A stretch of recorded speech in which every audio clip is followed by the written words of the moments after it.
Hello, welcome to the सुनो biology. तो last lecture में हम लोगों ने oogenesis पढ़ा था, उसी को कंटिन्यू करते हैं। oogenesis का हार्मोनल कंट्रोल देखते हैं कैसे होता है, तो फिर आगे हम लोग बढ़ते हैं। ओके, तो hormonal control of oogenesis। oogenesis क्या है भाई? फीमेल गैमीट का production, formation of female gamete, that is the oogenesis। तो GnRH सीक्रेटेड बाय, अब हम इसका oogenesis प्रोसेस का हार्मोनल कंट्रोल कैसे होता है उसका डिस्कशन करने जा रहे हैं हम लोग। GnRH secreted by the hypothalamus gonadotropin releasing hormone कौन सीक्रेट करता है? Hypothalamus. Stimulates the anterior lobe of pituitary gland to secrete LH and FSH। तो हाइपोथैलेमस ने सीक्रेट किया GnRH गोनेडोट्रोपिन रिलीजिंग हार्मोन, इसने किया इंटीरियर पिट्यूटरी पे, इंटीरियर लोब ऑफ पिट्यूटरी पे, और इंटीरियर लोब ऑफ पिट्यूटरी से रिलीज़ कराए गोनेडोट्रोपिन, FSH और LH। ठीक जी, ये दो गोनेडोट्रोपिन रिलीज करा। FSH क्या करने जा रहा है? FSH stimulates the development of egg oocyte within the follicle to complete the meiosis 1 to form secondary oocyte। तो ये प्राइमरी oocyte जो प्राइमरी फॉलिकल में है उसका डेवलपमेंट चालू करवाएगा। Development of egg, rather I should say oocyte, development of oocyte within the follicle, primary follicle में primary oocyte है, to complete the meiosis 1। Meiosis 1 complete हुआ। FSH जब रिलीज होता है, FSH डेवलपिंग फॉलिकल्स पे act करता है, और ओवेरी के स्ट्रोमा में डिफरेंट स्टेजेस डेवलपमेंट की फॉलिकल्स की हैं। तो सबसे पहली स्टेज क्या है? Primary oocyte। प्राइमरी oocyte के जब चारों तरफ सिंगल लेयर ग्रैनुलोसा सेल्स आ जाएंगी तो प्राइमरी फॉलिकल, फिर जब इसमें ऑल लेयर्स बन जाएंगी और बाहर थीका बन जाएगा तो ये सेकेंडरी फॉलिकल। टर्शरी फॉलिकल में फ्लूइड फिल्ड कैविटी आ जाएगी, टर्शरी फॉलिकल बन जाएगा, और फाइनली ये टर्शरी फॉलिकल ग्राफियन फॉलिकल में कन्वर्ट हो जाएगा। ग्रोथ मतलब ये डेवलप होते होते ग्राफियन फॉलिकल बना देगा। ठीक है, तो FSH का काम यही है कि वो स्टिमुलेट कराता है इस प्रोसेस को, डेवलपमेंट ऑफ oocyte, उसको वो प्रोसेस को स्टिमुलेट करता है within the follicle to complete the meiosis 1 to form secondary oocyte, जिससे कि प्राइमरी जो हमारे ग्राफियन फॉलिकल बना, ग्राफियन फॉलिकल बनते ही मियोसिस फर्स्ट के प्रोफेस फर्स्ट में जो डिवीज़न प्राइमरी oocyte का होल्ड हुआ था वो अब कंप्लीट हो जाएगा, सेकेंडरी oocyte बन जाएगी, and also the growth of the Graafian follicle, और ग्राफियन फॉलिकल की ग्रोथ भी करा रहा है। FSH also stimulate the formation of oestrogen. Follicle stimulating hormone follicles को तो स्टिमुलेट कर ही रहा है, साथ के साथ फॉलिकल्स के डेवलपमेंट, सेकेंडरी फॉलिकल्स की थीका इंटरना सिक्रीट करने लगती हैं ईस्ट्रोजन। तो ईस्ट्रोजन के सिक्रीशन को, फॉर्मेशन को, ईस्ट्रोजन के फॉर्मेशन को FSH स्टिमुलेट कराता है। FSH के इतने काम हैं। ओके, तो FSH के काम अगर आपको याद रखने हो, कैसे याद रखोगे आप? फॉलिकल डेवलपमेंट करवा रहा, ठीक है, ग्राफियन फॉलिकल का ग्रोथ करवा रहा, ठीक है, साथ के साथ ईस्ट्रोजन का सिक्रीशन करवा रहा। ये तो हो गया फीमेल में। मेल में क्या था? फॉलिकल का काम, फॉलिकल स्टिमुलेटिंग सर्टोलाई सेल्स पे एक्ट कर रहा था, और सर्टोलाई सेल्स पे एक्ट करके एज अ होल स्पर्मेटोजेनेसिस को तो करवा ही रहा है, लेकिन अपनी बुक में NCERT में उसने खास तौर पे मेंशन किया है लास्ट स्टेप को, that is the spermiation. Spermiogenesis. Spermiogenesis क्या है? स्पर्मेटिड का कन्वर्जन मैच्योर स्पर्म में, स्पर्मेटिड का कन्वर्जन मैच्योर स्पर्म में, वो जो लास्ट स्टेप है स्पर्मियोजेनेसिस करवा रहा है। स्पर्मिएशन था रिलीज, मेरे मुंह से शायद अभी स्पर्मिएशन निकला, स्पर्मियोजेनेसिस। ठीक है जी। तो FSH मेल के केस में क्या कर रहा है? मेल के केस में सर्टोलाई सेल से रिलीज, सर्टोलाई सेल्स पे एक्ट करवा रहा है। सर्टोलाई सेल्स क्या रिलीज़ करती हैं? सर्टोलाई सेल्स, जिनको हम सस्टेंटाकुलर सेल्स भी बोलते हैं, इमिबीन भी रिलीज़ करती हैं, एंड्रोजन बाइंडिंग प्रोटीन भी रिलीज़ करती हैं। तो मेल के केस में ये क्या कर रहा है? FSH सर्टोलाई सेल पे एक्ट कर रहा है, और सर्टोलाई सेल से क्या रिलीज़ करवा रहा है? सर्टोलाई सेल से रिलीज़ करा रहा है एंड्रोजन बाइंडिंग प्रोटीन और सम फैक्टर्स, वो फैक्टर्स जो हेल्पफुल हैं स्पर्मियोजेनेसिस में, factors which are helpful in spermiogenesis. साथ के साथ इनिबीन FSH के ये काम है मेल में, और फीमेल में यहाँ लिखे हुए हैं डेवलपिंग एग्स फॉलिकल्स का कन्वर्जन कराएगा, डेवलपमेंट कराएगा, ग्रेफिन फॉलिकल की ग्रोथ कराएगा और ईस्ट्रोजन के सिक्रीशन को स्टिमुलेट करेगा। ये हो गया फॉलिकल स्टिमुलेटिंग हार्मोन के काम। ओके, आगे चलिए, हम लोग पढ़ रहे हैं oogenesis का हार्मोनल कंट्रोल। LH क्या करेगा भाई, FSH के पढ़ लिए। LH induces the rupture of the mature Graafian follicle. Mature Graafian follicle को रप्चर स्टिमुलेट करता है, causes the induces the rupture of the mature Graafian follicle and thereby release of secondary oocyte। Ovulation में mature Graafian follicle जब rupture करती है तो release क्या कर रहा है, मैच्योर ग्रेफिन फॉलिकल के रप्चर से रिलीज होता है secondary oocyte, not the egg cell. Thus LH causes ovulation, इसलिए LH क्या करता है, ओव्यूलेशन कॉज करवाता है। In brief, ovulation in human beings में be defined as the release of secondary oocyte from the Graafian follicle.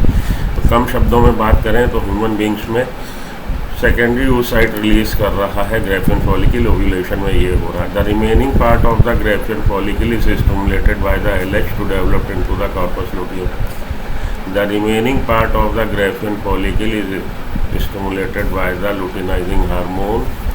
The remaining part of the graphene follicle is stimulated by the luteinizing hormone to develop into the corpus luteum.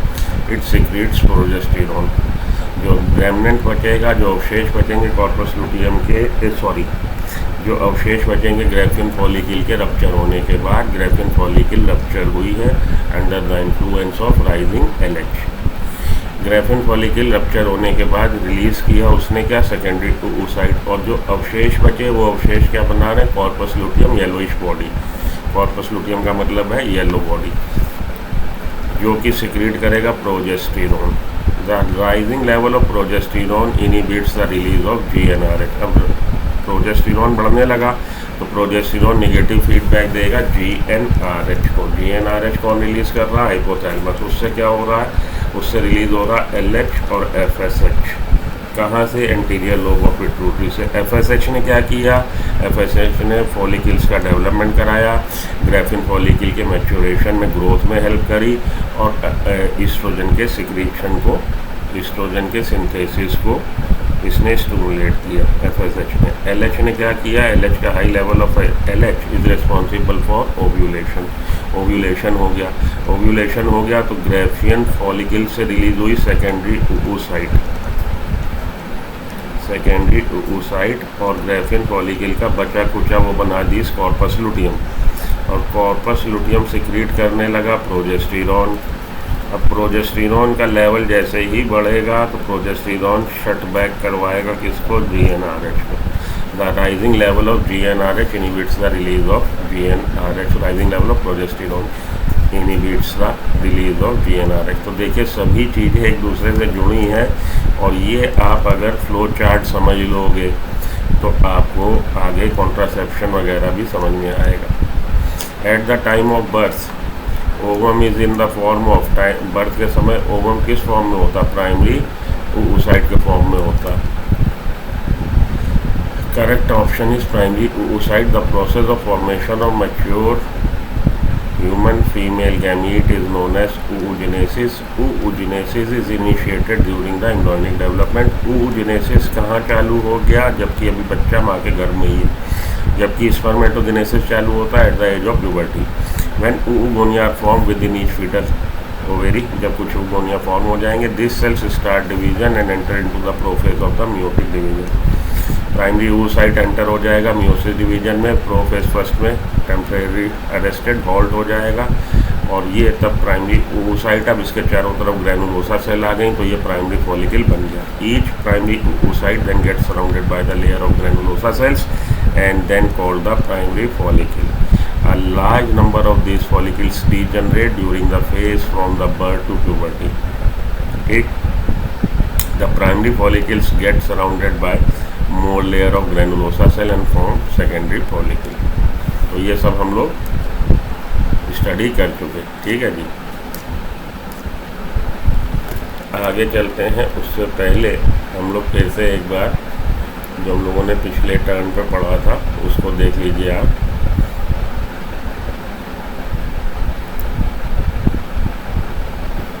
चलिए बात 1 minute, थोड़ा सा पीछे भी देख लीजिए आप।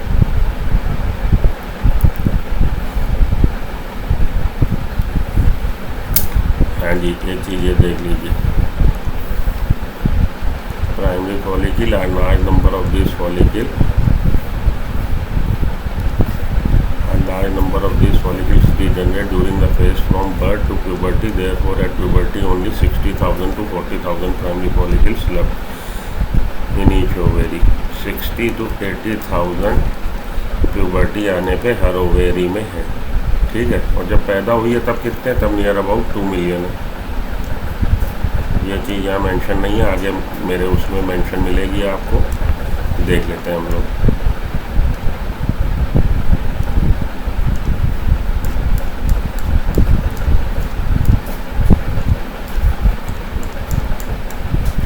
Ovulation पे आते हैं जी, ठीक है।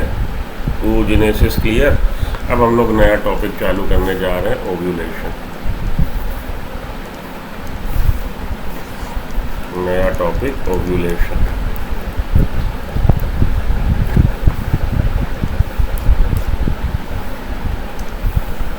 Ovulation in humans, ovum is released from the ovary in secondary oocyte stage।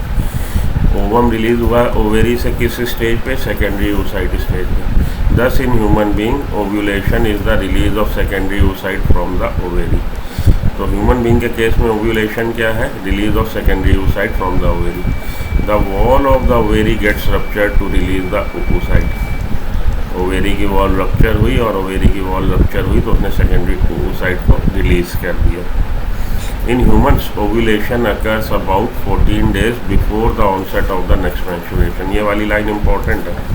Human being में ओव्यूलेशन कब हो रहा है, 14th day before the onset of menstruation. तो अगर मानिए आपको उसने किसी हेल्दी ह्यूमन बीइंग लेडी में मेंस्ट्रुएशन साइकिल दिया है 32 डेज़ का, अब आपसे पूछेगा कि ओव्यूलेशन किस डे पे एक्सपेक्टेड है, तो आप mid of the ovulatory cycle ना बता दीजिएगा, mid of the menstrual cycle ना बता दीजिएगा, आप 32 - 14 करिए, आंसर हो जाएगा 18, ठीक है। ये यहाँ पे एक चीज़ हाईलाइट है, समझ लीजिए। अगर किसी लेडी में मेंस्ट्रुअल साइकिल 32 डेज़ का है तो किस डे पे आप ओव्यूलेशन एक्सपेक्ट कर रहे हैं, 18th डे पे। 32 - 18, ये जो भी मेंस्ट्रुअल साइकिल के डेज़ का नंबर हो उसमें आपने लेस कर देना है 14। तो ये x है, मानिए x - 14 कर देना है। इसको कभी भी आपने 2 से डिवाइड करके आंसर नहीं देना। At the mid of the menstrual cycle नहीं होता, before the onset of the next menstruation about 14 day prior to the onset of the next menstruation होता है। अगले मेंस्ट्रुएशन साइकिल से 14 दिन पहले, शुरुआत होने से 14 दिन पहले। Ovulation is induced by LH। ये वाली लाइन इससे क्वेश्चन इंपॉर्टेंट है। ओव्यूलेशन इंड्यूस किससे हुआ है, LH के राइजिंग लेवल की वजह से।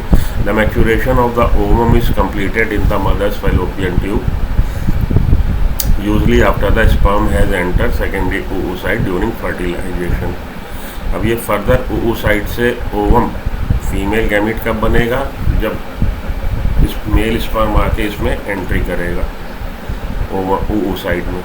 मेल स्पर्म की एंट्री और उधर उसका second meiotic division gate completed. Mail sperm की एंट्री के बाद सेकंड मियोटिक डिवीजन कंप्लीट होता है और सेकेंडरी oocyte से सेकंड पोलर बॉडी और एग सेल बनती उसके डिवीजन से, ठीक है। चलिए आगे ओवम पे आइए। Ovum is spherical in shape. The human ovum is free of yolk. Among animals which produces eggs, the yolk is the nutrient-bearing portion of the egg, whose primary function is supply food for the developing embryo. Some types of egg contains no egg, for example, because they are laid in situation where the food supply is sufficient, such as in the body of the host, or because the embryo develops in the parent's body, which supply the food, usually through a placenta। तो human में egg में York नहीं होता, पहली बात ये याद रखिएगा, ह्यूमन एग में यॉक नहीं होता। क्यों नहीं होता? क्योंकि यॉक का जो काम है न्यूट्रिएंट प्रोवाइड करना, ह्यूमन में वो काम न्यूट्रिएंट प्रोवाइड करने का काम मदर की बॉडी से हो रहा है। और कैसे हो रहा है कि ब्रिज बन रहा placenta. Placenta is the bridge between the developing fetus and the mother.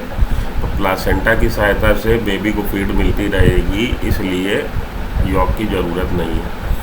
some types of egg contain no yolk, for example because they are laid in situation where the food supply is sufficient। उन लोगों में York बनने की ज़रूरत नहीं है जिसमें food supply already sufficient amount में है, such as in the body of the host. वो फूड सप्लाई कहाँ से आ रही है? होस्ट की बॉडी से। और because the embryo develops in the parent body, और यह एम्ब्रायो का पूरा डेवलपमेंट पेरेंट की बॉडी में ही हो रहा है, which supply the food usually through the placenta. ठीक है, ह्यूमन एग जो है एलेसिथल कहलाता है, यॉक नहीं होता, एलेसिथल, इसमें यॉक नहीं है। The cytoplasm is called ooplans contain large nucleus. It's cytoplasm, it's का मतलब किसका? ओवम का। ओवम का साइटोप्लाज्म ooplans कहला रहा है, इसमें एक लार्ज न्यूक्लियस है। The nucleus contain a prominent nucleolus, और न्यूक्लियस में एक प्रोमिनेंट न्यूक्लियोलस है। There is no centriole in the ovum, ये चीज़ यहाँ से हाईलाइट पॉइंट है, लिख लीजिएगा एक जगह कहीं। सेंट्रियोल नहीं होता ओवम में। The cytoplasm is enveloped by the plasma membrane. Cytoplasm के चारों तरफ क्या है? प्लाज्मा मेम्ब्रेन है।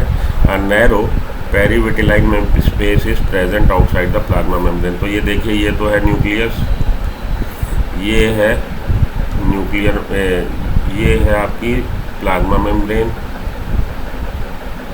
प्लाज्मा मेम्ब्रेन के बाद क्या है? पेरीविटेलाइन स्पेस। ये जो पिंक से बना हुआ है ये पेरीविटेलाइन स्पेस है। और उसके बाद ये जो बना है इसको, ये है हमारी ग्लाइकोप्रोटीन लेयर जोना पेलुसिडा, और ये है हमारे corona radiata. Corona radiata follicular cells से ही बनते हैं। ठीक है जी, क्लियर है?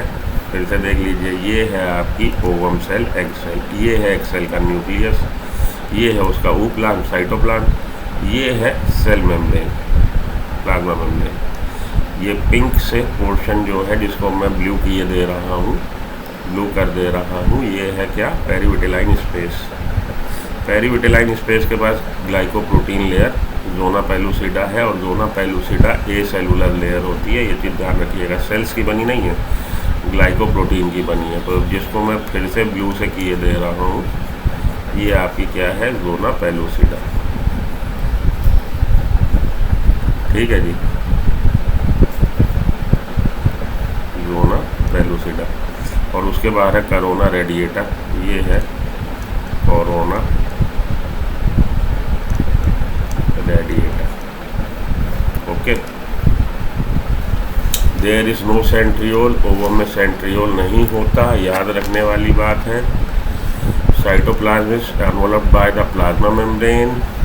A narrow perivitelline space is present between the outside the plasma membrane. Just outside is the present acellular zona pellucida, secreted by the follicular cells. Zona pellucida किसने secrete करी है? Follicular cell ने। Highly organized extracellular coat that surrounds the all mammalian egg. Highly organized extracellular coat that surrounds all mammalian eggs। Follicular cells के बारे में बात कर रहा हूँ। Zona pellucida is a glycoprotein layer surrounding the plasma membrane of mammalian oocyte। Glycoprotein का बना है जोना पेलुसिडा, सेल्स नहीं है, ए सेलुलर है, याद रखने वाली बात है, याद रखिएगा। आइए इन नॉन मैमल्स से, तो मैमल्स की बात हो गई। The zona pellucida is called vitelline membrane of the और एनवलप। जोना पेलुसिडा को विटेलाइन मेम्ब्रेन हम लोग बोल रहे हैं नॉन मैमल्स में, तभी पेरीविटेलाइन स्पेस बोली गई। And the vitelline envelope in insects and plays an important role in preventing cross breeding of different species. तो नॉन मैमल्स में मैमल्स की बात ना करिए, जोना पेलुसिडा विटेलाइन मेम्ब्रेन कहला रही है। जोना पेलुसिडा को विटेलाइन मेम्ब्रेन भी बोल रहे हैं और विटेलाइन एनवलप बोल रहे हैं इंसेक्ट्स में। And plays a important role in preventing cross breeding of different species. और वहाँ पे जोना पेलुसिडा क्या कर रही है कि दूसरी स्पीसीज़ का स्पर्म एग के साथ ना फ्यूज़ हो जाए, उसी स्पीसीज़ का स्पर्म एग के साथ फ्यूज़ हो, क्रॉस फर्टिलाइजेशन ना हो जाए, क्रॉस ब्रीडिंग ना हो जाए। Cross breeding of different species prevent कर रही है ज़ोना पेलुसिडा, किन में? नॉन मैमल्स में और इंसेक्ट्स में। और उसके लिए जो नाम यूज़ कर रहे हैं वहाँ ज़ोना पेलुसिडा नहीं, ज़ोना पेलुसिडा के लिए नॉन मैमल्स में और इंसेक्ट्स में हम लोग जो टर्म यूज़ करते हैं वो टर्म है विटिलाइनी मेम्ब्रेन। तो ये क्रॉस ब्रीडिंग को प्रिवेंट कर रही डिफरेंट स्पीसीज़ की, specially in the species such as fish that fertilise outside the body. खास तौर पर फिश के केस में फर्टिलाइजेशन आप जानते हैं एक्सटर्नल है। External fertilisation means fusion of male and female gamete outside the body of an organism. External fertilisation होना है, एक्सटर्नल फर्टिलाइजेशन वाटर मीडियम में होना है। तो उसी स्पीसीज़ की फ़िश का स्पर्म उसी स्पीसीज़ के एग के साथ फ्यूज़ हो, इस चीज़ को मेक श्योर कौन कर रहा है? इस चीज़ को हमारी विटिलाइन मेम्ब्रेन इस चीज़ को मेक श्योर कर रही है, जो कि ग्लाइकोप्रोटीन की बनी है, जिसको कि हम लोग ह्यूमन्स के केस में ज़ोना पेलुसिडा बोल रहे हैं। नॉन मैमल्स में, इंसेक्ट्स में, फिशेज में इसको विटिलाइन मेम्ब्रेन बोल रहे हैं। Outside the zona pellucida there is very thick cellular corona radiata. Zona pellucida के बाद corona radiata, it is form of radially elongated follicular cells, जो कि रेडियली इलोंगेटेड फॉलिकुलर सेल्स हैं, जो थिकन हो गई हैं, इलोंगेटेड हो गई हैं और वो ज़ोना पेलुसिडा बना रही हैं। तो फिर से देख लीजिए, ये था न्यूक्लियस बड़ा सा, ये न्यूक्लियर मेम्ब्रेन हो जाएगी। ये कॉर्टिकल ग्रैन्यूल्स हैं, इनका आगे हम लोग अभी जिक्र करेंगे क्या होते हैं कॉर्टिकल ग्रैन्यूल्स। ये प्लाज्मा मेम्ब्रेन है, ये हमारी पेरीविटिलाइन स्पेस है, ये क्या है? ग्लाइकोप्रोटीन की बनी कौन सी लेयर? ज़ोना पेलुसिडा, और उसके बाहर है करोना रेडिएटा। ठीक है, ये हो गया ह्यूमन एग के बारे में आपको जानकारी। अरेंज सीक्वेंस ऑफ, कह रहा जी arrange sequence from inner to outer. तो सबसे पहले क्या मिलेगी? सबसे पहले हमको प्राइमरी oocyte मिलेगी। सबसे पहले प्राइमरी oocyte ई, ये दो ई के हैं। उसके बाद क्या मिल रहा है? एक में बी, एक में डी, ज़ोना पेलुसिडा और लेयर ऑफ ग्रेनुलोसा सेल। तो लेयर ऑफ ग्रेनुलोसा सेल पहले रखिए, ज़ोना पेलुसिडा तो बाहर है। ई के बाद डी कर लीजिए, उसके बाद ज़ोना पेलुसिडा कर लीजिए, उसके बाद थीका एक्सटर्ना कर लीजिए, फिर थीका इंटरना गड़बड़ हो जाएगा, फ्रॉम इनर टू आउटर, ये हटा दीजिए। इस पे आ जाइए। ई primary oocyte, then the zona pellucida, then the layer of granulosa cell. हाँ, ये ठीक है, ये ठीक है, ये वाला आपका सीक्वेंस ठीक है। सबसे पहले आपको क्या मिल रहा है? सबसे पहले आपको प्राइमरी oocyte, प्राइमरी oocyte के बाहर की तरफ सेल मेम्ब्रेन से आप निकलेंगे तो पेरीविटिलाइन स्पेस, पेरीविटिलाइन स्पेस के बाद आपकी ज़ोना पेलुसिडा। तो अब उसके बाद उसने ज़ोना पेलुसिडा को उठाया। ज़ोना पेलुसिडा सिक्रीट किसने किया? ग्रेनुलोसा सेल, जो कुछ एक करोना रेडिएटा भी बना दिए। फिर करोना रेडिएटा और फिर आपका थीका एक्सटर्ना और थीका इंटरना। तो थीका इंटरना पहले आएगा, थीका एक्सटर्ना सबसे बाहर होगा। इस वाले में आप देखो ना भैया, सबसे पहले आपको क्या मिलेगी? oocyte। oocyte के बाहर आपको क्या मिलेगी? Plasma membrane.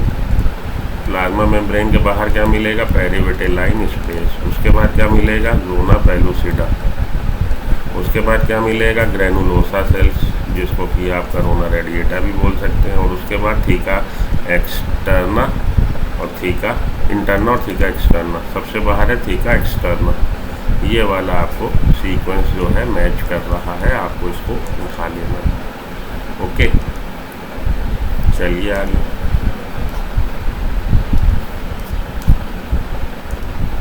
अब ये नीट का क्वेश्चन है, which of the following layer in antral follicle is acellular. Follicles में जिसमें कि बन गया है क्या? एंट्रल कैविटी बन गई है, उसमें ए सेलुलर लेयर कौन सी होती है? ज़ोना पेलुसिडा होती है। मैं 2-3 बार इस चीज़ को हाईलाइट कर चुका हूँ कि ज़ोना पेलुसिडा लेयर जो है ए सेलुलर है, सेल्स की नहीं बनी, ग्लाइकोप्रोटीन की बनी है। Primary follicle surrounded by granulosa cells and finally change into which follicles, secondary follicle. Primary follicle से सेकेंडरी फॉलिकल्स बन जाएगा जब उसके चारों तरफ मल्टीपल लेयर बन जाएंगी ग्रैनुलोसा सेल्स की। How many ovum and polar body are form by complete of one meiogenesis, one oogenesis। एक oogenesis के प्रोसेस में कितनी बनेंगी पोलर बॉडी? तो प्राइमरी oocyte जब मियोसिस फर्स्ट कंप्लीट हुआ तो फर्स्ट पोलर बॉडी, और इधर हमारा बना फर्स्ट पोलर बॉडी, और इधर हमारा बना क्या जी, सेकेंडरी oocyte। ठीक, सेकेंडरी oocyte से सेकेंडरी पोलर बॉडी, और इधर यहाँ पे आपका egg.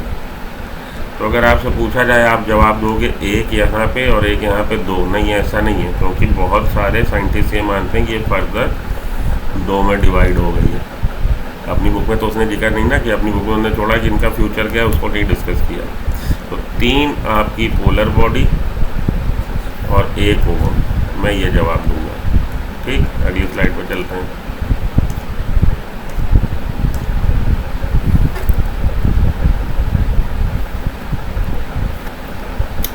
Primary oocyte surrounded by more layer of granulosa cell to form secondary follicle. Primary oocyte surrounded by more layer of granulosa cell to form secondary follicle. Secondary oocyte undergo meiosis to form. Secondary oocyte में अगर meiosis होगा तो क्या बनेगा? Secondary oocyte undergo meiosis to form ovum। तो ovum बन जाएगा जब ये कंप्लीट हो जाएगा सेकेंडरी oocyte में meiosis 2। Maturation phase is characterise by which of the following. Maturation phase में क्या होता है? 3 फेज है, मल्टीप्लिकेशन, उसके बाद हमारा ग्रोथ, और उसके बाद मैच्यूरेशन। मैच्यूरेशन फेज में मियोसिस होता है, आंसर हो जाएगा B, meiosis. oogenesis comprises of, oogenesis में कौन से 3 फेज हैं? तीनों फेज हैं उसके, मल्टीप्लिकेशन भी होगा, oogonia शुरू में, और एक स्टेज के बाद बननी बंद हो जाएंगी, प्रायर टू बर्थ ही हो रहा है oogenesis में मल्टीप्लिकेशन, उसके बाद ग्रोथ फेज के बाद मैच्यूरेशन, तीनों ही फेज होते हैं। विच of the following pituitary hormone will be have more amount of at the 29th day of standard menstrual cycle. तो मेंस्ट्रुअल साइकिल हम लोगों ने पढ़ा नहीं, पढ़ लेंगे तो ये चीज़ आपको क्लियर हो जाएगी कि FSH LH का लेवल गिर चुका होता है, प्रोजेस्टेरोन लेवल भी गिर जाएगा, ईस्ट्रोजन थोड़ा सा मॉडरेट अमाउंट में है, आंसर है ईस्ट्रोजन। हमसे पूछा गया है कि जिसमें 28-29 डे का मेंस्ट्रुअल साइकिल है उस लेडी में, at the end of the, मतलब मेंस्ट्रुअल साइकिल के एंड पे 28-29 डे पे किस हार्मोन का सिक्रीशन आपको एक्सपेक्टेड है, बाकी से थोड़ा सा ज़्यादा, विल बी मोर, बाकियों की तुलना में। तो ईस्ट्रोजन बाकी की तुलना में थोड़ा सा ज़्यादा होगा।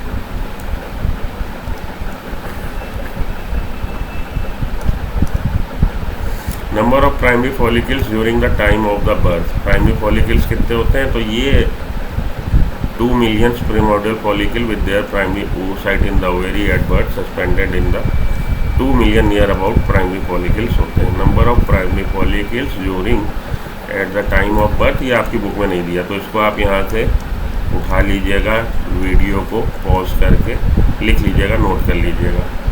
आपको ये बोला गया कि कपल ऑफ मिलियन, कि भाई जब प्रोसेस चालू होता है, जब 10-20 लाख बन गए, प्रोसेस चालू हुआ, बर्थ के समय नहीं दिया, फिर उसने सीधा बताया बर्थ के बाद नहीं बनते, और बर्थ से लेके प्यूबर्टी तक मास डिस्ट्रक्शन, इनका बड़े पैमाने पर डिस्ट्रक्शन होता है, और केवल आखिरी में प्यूबर्टी आ जाने पे 60 to 80,000 पर ओवेरी बचे।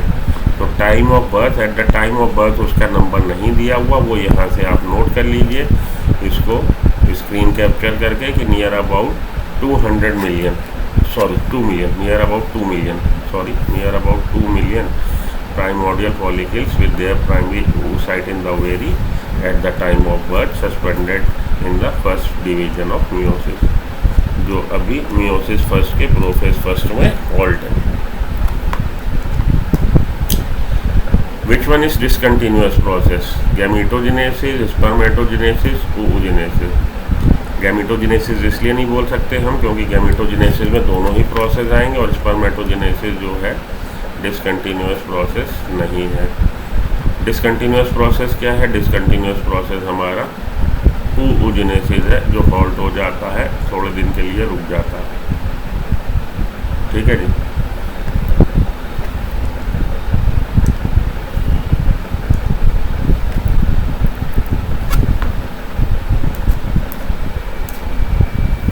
Primary ovarian follicles transform into mature ovarian follicle by stimulation of which hormone?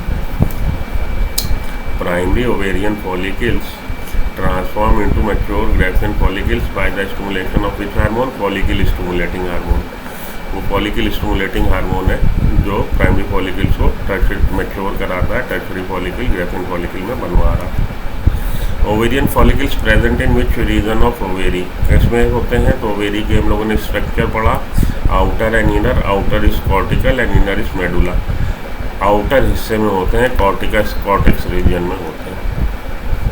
Progesterone is secreted by, कौन सिक्रेट कर रहा है? कॉर्पस लुटियम सिक्रेट करता है और प्लासेंटा, दोनों सिक्रेट करते हैं। प्लासेंटा फॉर्मेशन अभी हम लोगों ने पढ़ा नहीं, आगे पढ़ेंगे तो हम लोग देखेंगे कि कॉर्पस लुटियम तो भी कई बार बात हुई है कि कॉर्पस लुटियम जो बना वो प्रोजेस्टेरॉन सिक्रेट कर रहा है, लेकिन प्लासेंटा भी सिक्रेट करता है, इसलिए आंसर हो जाएगा A and B both.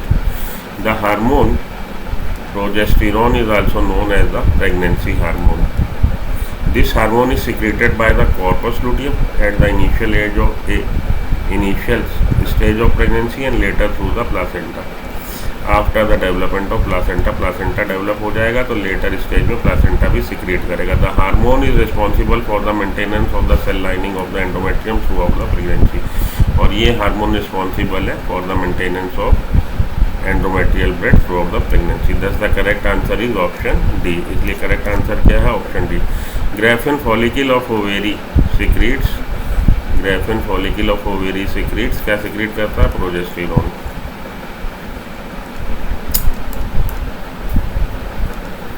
All of the following are true for gamete except they contain a haploid set। हाँ, gamete haploid होते हैं। They are produced through a process of meiosis division के द्वारा मैन में बन रहे हैं। They are produce in gonads such as testicles and ovary, ये बात भी ठीक है। They undergo 2 cycle of cell division, ये बात भी ठीक है। दे आर तो माइटोसिस लिखा, मियोसिस नहीं लिखा, ये बात गलत है। मियोसिस से बनते हैं, हमने चारों ही सही। ये देखिए ये वाला यहाँ पे मियोसिस होना चाहिए, माइटोसिस से नहीं, मियोसिस से बनते हैं। तो ये आपका बी वाला जो स्टेटमेंट है गलत है, इसलिए ये ऑप्शन ठीक है, क्योंकि हम लोग को गलत स्टेटमेंट को ही हाईलाइट करना था। ठीक है, चलिए आगे। हाँ जी, B statement. Oocyte is liberated from the ovary under the influence of luteinizing hormone after completing meiosis and before liberating polar body। oocyte liberate हुआ ओवेरी से under the influence of LH after completing meiosis 1 and before liberating second polar। हाँ, ये वाला लीजिए, meiosis 1 complete हो चुका है, लेकिन अभी सेकंड पोलर बॉडी मतलब सेकंड डिवीजन नहीं हुआ, तो option B is the right answer. Which of the following hormone levels will cause the release of an ovum? Which of the following hormone levels will cause the release of an ovum through the Graafian follicle? किसकी वजह से बढ़ता है? LH surge की वजह से। तो यहाँ पे हाई कंसंट्रेशन ऑफ प्रोजेस्टेरॉन ना, अभी तो कॉर्पस लुटियम बना नहीं, प्रोजेस्टेरॉन कहाँ से आ गया? लो कंसंट्रेशन लुटिनाइजिंग ना, लो कंसंट्रेशन FSH ना, high concentration of oestrogen. NEET 2020 का क्वेश्चन है। अब देखिए, अगर आप प्योर रट्टा मार के गए हो तो आप ये क्वेश्चन नहीं कर पाओगे। अगर आप प्योर क्रैमिंग करके गए हो तो खाली रट्टा ना मारिए और भी बातें समझिए। LH सर्ज, और LH सर्ज के लिए रिस्पॉन्सिबल कौन है? ईस्ट्रोजन का bump. Estrogen bump is responsible, estrogen का sudden peak responsible for the LH surge. तो अब LH सर्ज तो दिया नहीं है, तो आप चुन लेंगे किसको? High concentration of oestrogen. High concentration of oestrogen is responsible for LH surge and LH surge is responsible for the ovulation, rupture of Graafian follicle and release of secondary oocyte। A new follicle develops, no new follicle develops in the luteal phase of menstrual cycle because नहीं बनती। क्यों नहीं बनती in the luteal phase में? क्योंकि FSH का level बहुत कम होता है। Both FSH and LH level are low। FSH ही तो रिस्पॉन्सिबल है, FSH और LH का लेवल लो हो जाता है luteal phase में। Follicles do not remain in the ovary after ovulation, नहीं, ऐसा नहीं है, होती हैं। FSH लेवल हाई नहीं होता, लो होता है।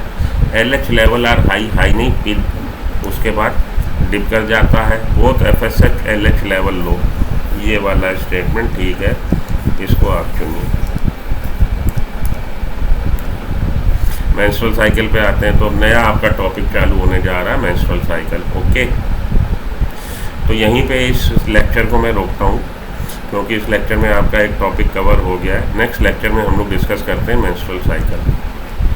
तो till then good luck, goodbye. जैसा मैंने बोला कि अब जो आपको मिलेंगे लेक्चर, उसमें टॉपिक प्लस उससे रिलेटेड MCQ तुरंत साथ के साथ ये चलेगा पैटर्न। तो नेक्स्ट में भी हम लोग नेक्स्ट लेक्चर में मेंस्ट्रुअल साइकिल प्लस उसके MCQ लगाएंगे।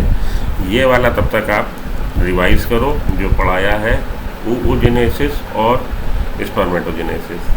तो अगर आपको याद हो oogenesis और स्पर्मेटोजेनेसिस, प्राइमरी फॉलिकल वगैरह, वो याद है कि नहीं याद है? ये थी प्राइमरी oocyte, जब इसके चारों तरफ 1 लेयर फॉलिकल्स आ गई, ये हो गई प्राइमरी फॉलिकल्स। फिर जब ये मल्टीपल लेयर का हो गया, कई सारे लेयर इसमें आ गए और बाहर थीका बन गया, तो ये हो गया सेकेंडरी फॉलिकल। सेकेंडरी फॉलिकल के बाद टर्शरी फॉलिकल। टर्शरी फॉलिकल कब से कहने लगते हैं? फ्लूइड फील्ड एंट्रम आ जाएगा, टर्शरी फॉलिकल हो जाएगी। फ्लूइड फील्ड एंट्रम कैविटी आ गई, टर्शरी फॉलिकल हो गई, और टर्शरी फॉलिकल में थीका एक्सटर्ना, थीका इंटरना और जोना पेलुसिडा बन गई। उसके बाद आपका मैच्योर ग्राफियन फॉलिकल। तो मैच्योर ग्राफियन फॉलिकल में कुमुलस ooporus भी आपने देख लेना है, जो एपिथेलियल सेल का मास है। ठीक है जी, मैच्योर ग्राफियन फॉलिकल। और मैच्योर ग्राफियन फॉलिकल के बाहर आपकी ये ग्रैनुलोसा सेल्स यहाँ पे हैं, बाहर थीका एक्सटर्ना और थीका इंटरना भी है। तो ये आप प्रैक्टिस करिए अपने, किससे प्रैक्टिस कर लीजिए? प्राइमरी oocyte, प्राइमरी oocyte के बाद प्राइमरी फॉलिकल,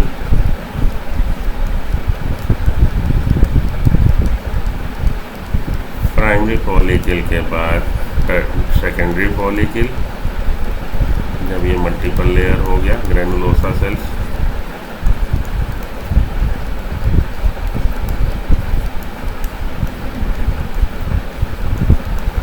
और उसके बाद थीका लेयर भी बन गई, सेकेंडरी फॉलिकल। टर्शरी फॉलिकल में क्या है? टर्शरी फॉलिकल में फ्लूइड फील्ड कैविटी बन गई है, एंट्रम। तब उसको हम बोलने लगेंगे टर्शरी फॉलिकल, और थीका एक्सटर्ना, थीका इंटरना भी बन गई हैं, और जोना पेलुसिडा भी बन गई है।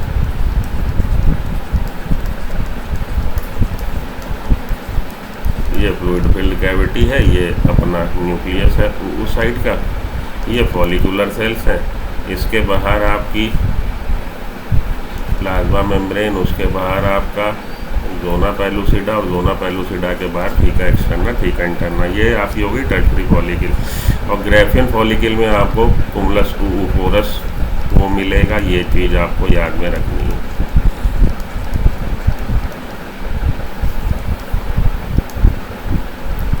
Mature Graafian follicle.